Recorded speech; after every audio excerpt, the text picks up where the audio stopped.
A Caminho da Luz. História da civilização à luz do Espiritismo, ditada pelo Espírito Emmanuel, psicografada por Francisco Cândido Xavier, Tebe, 1939. A Idade Medieval. Temas abordados: os mensageiros de Jesus, o Império Bizantino, o Islamismo, as guerras do Islã, Carlos Magno, o feudalismo, razões do feudalismo. Os mensageiros de Jesus.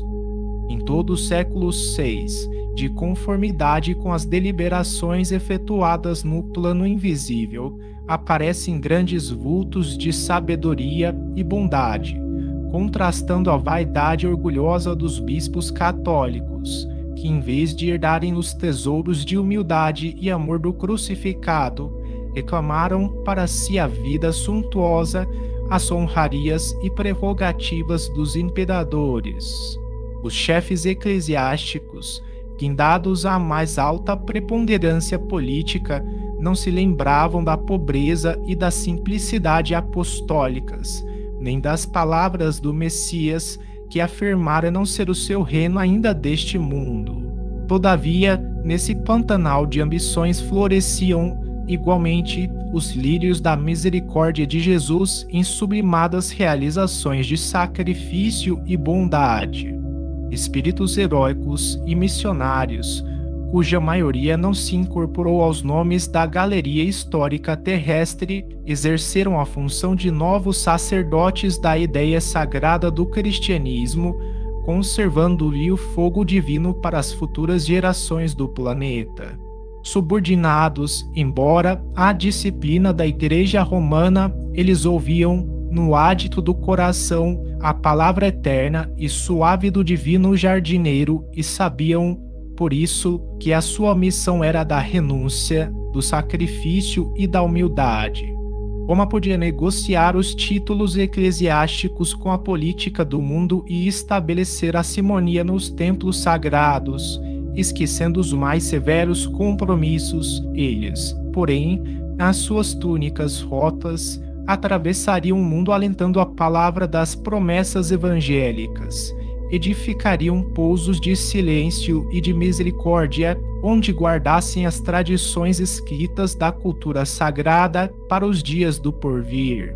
Desses exércitos de abnegados que se organizaram com Jesus e por Jesus, no seio da Igreja, somos levados a destacar os missionários beneditinos, cujo esforço amoroso e paciente conduziu grande número de coletividades dos povos considerados bárbaros, principalmente os germanos, para o seio generoso das ideias do cristianismo. O Império Bizantino. Depois da morte do imperador Teodósio, eis que o mundo conhecido se reparte em dois impérios, o do Ocidente e o do Oriente, divididos entre os seus dois filhos, Honório e Arcádio. Com o assalto dos Érulus, em 476 desaparece o Império Ocidental e, com ele, para sempre, os resquícios da integridade do Império Romano, instalando-se depois, em 493, o reino ostrogodo na Itália, tendo Ravenna por capital. Constantinopla é então a sucessora legítima da grande cidade imperial. O Império Bizantino era o depositário da legislação e dos costumes romanos. Um poderoso sopro de latinidade vitaliza as suas instituições. Debalde, porém, as expressões romanas buscam um refúgio nas outras terras, com o objetivo de uma perpetuação. Homens enérgicos, como Justiniano, não conseguem salvá-las. Forças ocultas e poderosas estavam incumbidas de sua visceral renovação e, não obstante sua resistência milenar, o Império Bizantino, herdeiro dos Césares, ia cair exânime em 1453, ao assalto de Maomé II. O islamismo.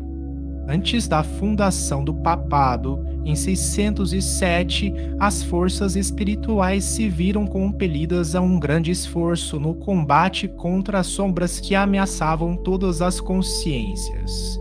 muitos emissários do alto tomam corpo entre as falanges católicas no intuito de regenerar os costumes da Igreja. Embalde, porém, tentam operar o retorno de Roma aos braços do Cristo, conseguindo apenas desenvolver o máximo de seus esforços no penoso trabalho de arquivar experiências para gerações vindouras. Numerosos espíritos reencarnam com as mais altas delegações do plano invisível. Entre esses missionários, veio aquele que se chamou Maomé ao nascer em Meca no ano 570, filho da tribo dos Coraxitas. Sua missão era reunir todas as tribos árabes sob a luz dos ensinos cristãos, de modo a organizar-se na Ásia um movimento forte de restauração do Evangelho do Cristo em oposição aos abusos romanos, os ambientes da Europa. Maomé, contudo, pobre e humilde no começo de sua vida, que deveria ser de sacrifício e exemplificação, torna-se rico após o casamento com Khadija e não resiste ao assédio dos espíritos da sombra, traindo nobres obrigações espirituais com as suas fraquezas. Dotado de grandes faculdades mediúnicas inerentes ao desempenho dos seus compromissos, muitas vezes foi aconselhado por seus mentores do alto nos grandes lances da sua existência, mas não conseguiu triunfar das inferioridades humanas.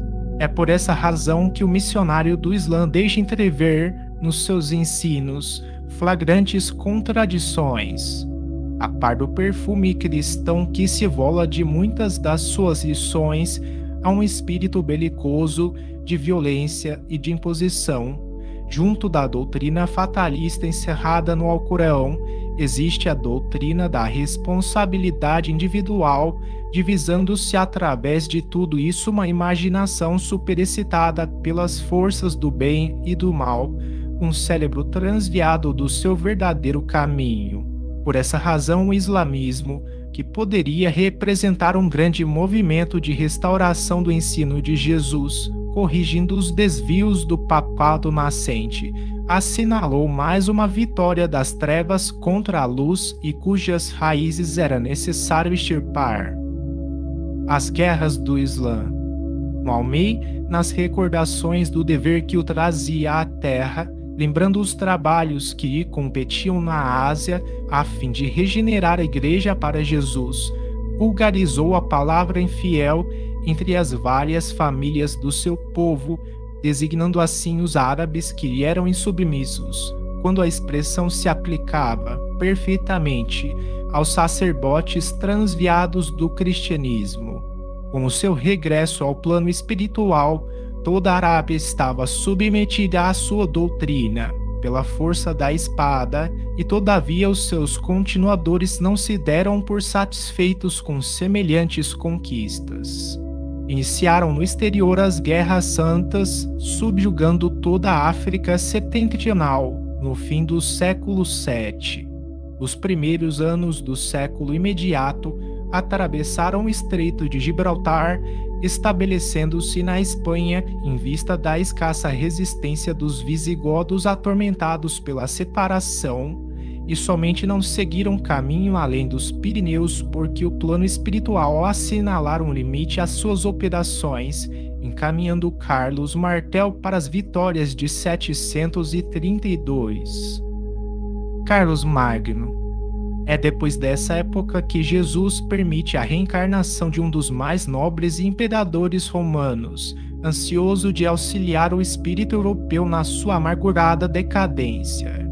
Essa entidade renasceu, então, sob o nome de Carlos Magno, o verdadeiro reorganizador dos elementos dispersos para a fundação do mundo ocidental. Quase analfabeto, criou as mais vastas tradições de energia e de bondade, com a superioridade que caracterizava o espírito equilibrado e altamente evolvido. Num reinado de 46 anos consecutivos, Carlos Magno intensificou a cultura, corrigiu defeitos administrativos que imperavam entre os povos desorganizados da Europa deixando as mais belas perspectivas para a latinidade. Sabe Jesus quanto de lágrimas lhe custou o cumprimento de uma tarefa dessa natureza, cujo desempenho exigia as mais altas qualidades de cérebro e coração. Mas, antecipando as doces comoções que o aguardavam no plano espiritual, numerosos amigos invisíveis, que com ele haviam caminhado na Roma do direito e do dever, cercam-lhe a personalidade na noite do Natal do ano 800, quando seu pensamento em prece se elevava a Jesus, na Basílica de São Pedro. Uma onda de vibrações harmoniosas invade o ambiente suntuoso, pouco propício às demonstrações da verdadeira espiritualidade. Leão III, o Papa reinante, sente-se tocado de incompreensível arrebatamento espiritual e, aproximando-se do grande batalhador do bem, cinge a fronte com uma coroa de ouro, enquanto a multidão designa-o, em vozes comovidas e entusiásticas, como imperador dos romanos. Carlos Magno sente que aquela cidade era também dele. Parece voltar ao passado longínquo, contemplando a Roma do pretérito, cheia de dignidade e de virtude. Seu coração derrama lágrimas, como Jeremias sobre a Jerusalém das suas dores, agradecendo a Jesus os favores divinos. Decorridos alguns anos sobre esse acontecimento, o grande imperador busca de novo as claridades do além para reconhecer que o seu esforço caía sobre as almas qual uma benção, mas o império por ele organizado teria escassa duração. O feudalismo. Depois das nobres conquistas atenienses em matéria de política administrativa, depois das grandes jornadas do direito romano à face do mundo, custa-se a entender o porquê do feudalismo, que se estendeu pela Europa, desde o século VIII até o século XII, figurando-se ao estudioso da história como retrocesso de toda a civilização. Toda a unidade política desaparece nesses tempos de luzidas lembranças para a humanidade. A propriedade individual jamais alcançou tamanha importância e nunca a servidão moral ganhou tão forte impulso.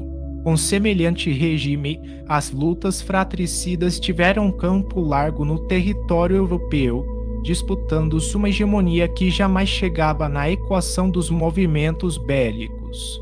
Somente as poucas qualidades cristãs da Igreja Católica conseguiram atenuar o caráter nefasto dessa situação, instituindo-se as chamadas tréguas de Deus, obrigando os guerreiros ao repouso em determinados dias da semana, com o objetivo de comemorar as passagens da vida de Jesus Cristo e defendendo-se a paz com a periódica cessação das hostilidades. Razões do feudalismo. Esse regime, todavia, é facilmente explicável. A missão de Carlos Magno houvera sido organizada pelo plano invisível como uma das mais vastas tentativas de reorganização do Império do Ocidente, mas, observando-se a inutilidade do tentame em virtude do endurecimento da maioria dos corações, as autoridades espirituais, sob a égide do Cristo, renovaram os processos educativos do mundo europeu, então no início da civilização atual, chamando todos os homens para a vida do campo, a fim de aprenderem melhor no trato da terra e no contato da natureza.